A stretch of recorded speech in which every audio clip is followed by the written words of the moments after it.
شروع اللہ کا نام لے کر جو بڑا مہربان نہایت رحم والا ہے۔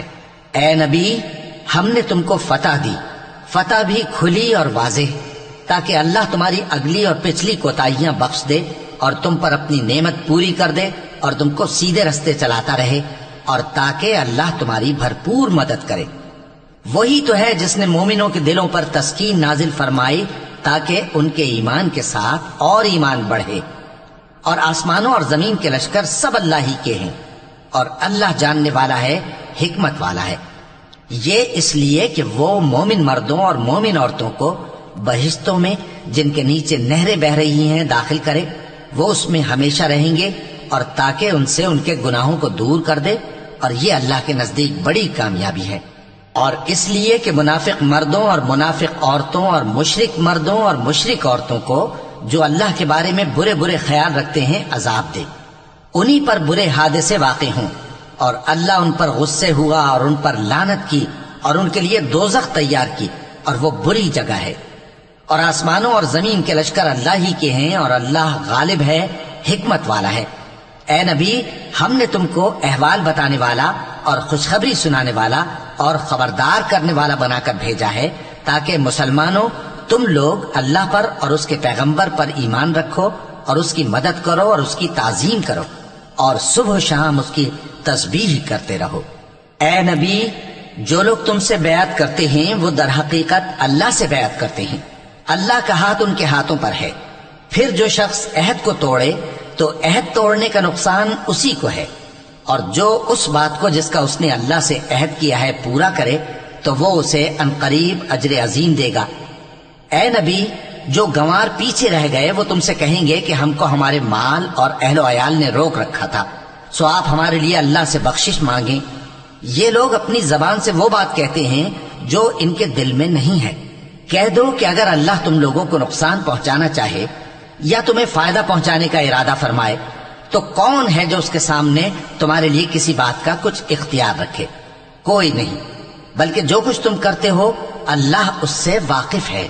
بات یہ ہے کہ تم لوگ یہ سمجھ بیٹھے تھے کہ پیغمبر اور مومن اپنے اہل و عیال میں کبھی لوٹ کر آنے ہی کے نہیں، اور یہی بات تمہارے دلوں کو اچھی معلوم ہوئی، اور اسی وجہ سے تم نے برے برے خیال کیے، اور آخر کار تم ہلاکت میں پڑ گئے۔ اور جو شخص اللہ پر اور اس کے پیغمبر پر ایمان نہ لائے تو ہم نے ایسے کافروں کے لیے آگ تیار کر رکھی ہے، اور آسمانوں اور زمین کی حکومت اللہ ہی کی ہے، وہ جسے چاہے بخشے اور جسے چاہے سزا دے، اور اللہ بخشنے والا ہے، مہربان ہے۔ جب تم لوگ مال غنیمت لینے چلو گے تو جو لوگ پیچھے رہ گئے تھے وہ کہیں گے ہمیں بھی اجازت دیجیے کہ آپ کے ساتھ چلیں۔ یہ چاہتے ہیں کہ اللہ کے قول کو بدل دیں۔ کہہ دو کہ تم ہرگز ہمارے ساتھ نہیں چل سکتے، اسی طرح اللہ نے پہلے سے فرما دیا ہے۔ پھر کہیں گے نہیں، تم تو ہم سے حسد کرتے ہو۔ بات یہ ہے کہ یہ لوگ سمجھتے ہی نہیں مگر بہت کم۔ اے نبی، جو گنوار پیچھے رہ گئے تھے ان سے کہہ دو کہ تم جلد ایک سخت جنگجو قوم کے ساتھ جنگ کے لیے بلائے جاؤ گے، ان سے تم یا تو جنگ کرتے رہو گے یا وہ ہار مان لیں گے۔ اگر تم حکم مانو گے تو اللہ تم کو اچھا بدلہ دے گا، اور اگر منہ پھیر لو گے جیسے پہلی دفعہ پھیرا تھا تو وہ تم کو بڑی تکلیف کی سزا دے گا۔ نہ تو اندھے پر سختی ہے سفر جنگ سے پیچھے رہ جانے میں، اور نہ لنگڑے پر اور نہ بیمار پر سختی ہے۔ اور جو شخص اللہ اور اس کے پیغمبر کے فرمان پر چلے گا اللہ اس کو بہشتوں میں داخل کرے گا جن کے نیچے نہریں بہہ رہی ہیں، اور جو روگردانی کرے گا وہ اسے دردناک عذاب دے گا۔ اے پیغمبر، جب مومن تم سے اس درخت کے نیچے بیعت کر رہے تھے تو اللہ ان سے خوش ہوا، اور جو صدق و خلوص ان کے دلوں میں تھا وہ اس نے معلوم کر لیا تو ان پر تسکین نازل فرمائی اور انہیں جلد فتح عنایت کی، اور بہت سی غنیمتیں وہ آئندہ بھی حاصل کریں گے، اور اللہ غالب ہے، حکمت والا ہے۔ اللہ نے تم سے بہت سی غنیمتوں کا وعدہ فرمایا ہے کہ تم ان کو حاصل کرو گے، پھر اس نے یہ غنیمت تمہیں جلدی سے دلوا دی اور لوگوں کے ہاتھ تم سے روک دیے۔ غرض یہ تھی کہ یہ مومنوں کے لیے اللہ کی قدرت کا نمونہ بن جائے اور وہ تم کو سیدھے رستے پر چلائے، اور کچھ اور غنیمتیں دے گا جن پر تم قدرت نہیں رکھتے، اور وہ اللہ ہی کی قدرت میں ہیں، اور اللہ ہر چیز پر قادر ہے۔ اور اگر تم سے کافر لڑتے تو وہ پیٹ پھیر کر بھاگ جاتے، پھر وہ کسی کو نہ دوست پاتے اور نہ مددگار۔ یہی اللہ کی عادت ہے جو پہلے سے چلی آتی ہے، اور تم اللہ کی عادت میں کبھی تبدیلی نہ پاؤ گے۔ اور وہی تو ہے جس نے تم کو ان کافروں پر فتح یاب کرنے کے بعد سرحد مکہ میں ان کے ہاتھ تم سے اور تمہارے ہاتھ ان سے روک دیے، اور جو کچھ تم کرتے ہو اللہ اس کو دیکھ رہا ہے۔ یہ وہی لوگ ہیں جنہوں نے کفر کیا اور تم کو مسجد حرام سے روک دیا، اور قربانیوں کو بھی کہ اپنی جگہ پہنچنے سے رکی رہیں۔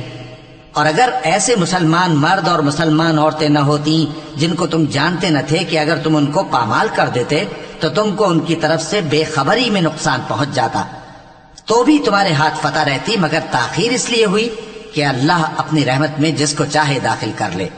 اور اگر دونوں فریق الگ الگ ہو جاتے تو جو ان میں کافر تھے ان کو ہم دکھ دینے والا عذاب دیتے۔ جب کافروں نے اپنے دلوں میں ضد کی، اور ضد بھی جاہلیت کی، تو اللہ نے اپنے پیغمبر اور مومنوں پر اپنی طرف سے تسکین نازل فرمائی اور ان کو پرہیزگاری کی بات پر قائم رکھا، اور وہ اسی کے مستحق اور اہل تھے، اور اللہ ہر چیز سے خبردار ہے۔ بے شک اللہ نے اپنے پیغمبر کو سچا اور صحیح خواب دکھایا تھا کہ تم انشاءاللہ مسجد حرام میں اپنے سر منڈوا کر یا اپنے بال ترشوا کر امن و امان سے داخل ہوگے اور کسی طرح کا خوف نہ کرو گے۔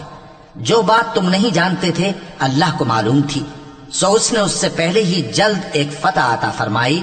وہی تو ہے جس نے اپنے پیغمبر کو ہدایت کی کتاب اور دین حق دے کر بھیجا تاکہ اس کو تمام دینوں پر غالب کرے، اور حق ثابت کرنے کے لیے اللہ ہی کافی ہے۔ محمد صلی اللہ علیہ وآلہ وسلم اللہ کے پیغمبر ہیں، اور جو لوگ ان کے ساتھ ہیں وہ کافروں کے مقابلے میں تو سخت ہیں اور آپس میں رحم دل۔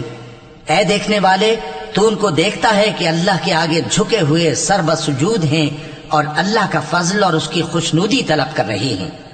کثرت سجود کے اثر سے ان کی پیشانیوں پر نشان پڑے ہوئے ہیں۔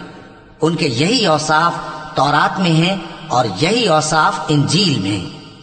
وہ گویا ایک کھیتی ہے جس نے پہلے زمین سے اپنی سوئی نکالی، پھر اس کو مضبوط کیا، پھر موٹی ہوئی، اور پھر اپنے تنے پر سیدھی کھڑی ہو گئی، اور لگی کھیتی والوں کو خوش کرنے تاکہ کافروں کا جی جلائے۔ جو لوگ ان میں سے ایمان لائے اور نیک عمل کرتے رہے ان سے اللہ نے گناہوں کی بخشش اور اجر عظیم کا وعدہ کیا ہے۔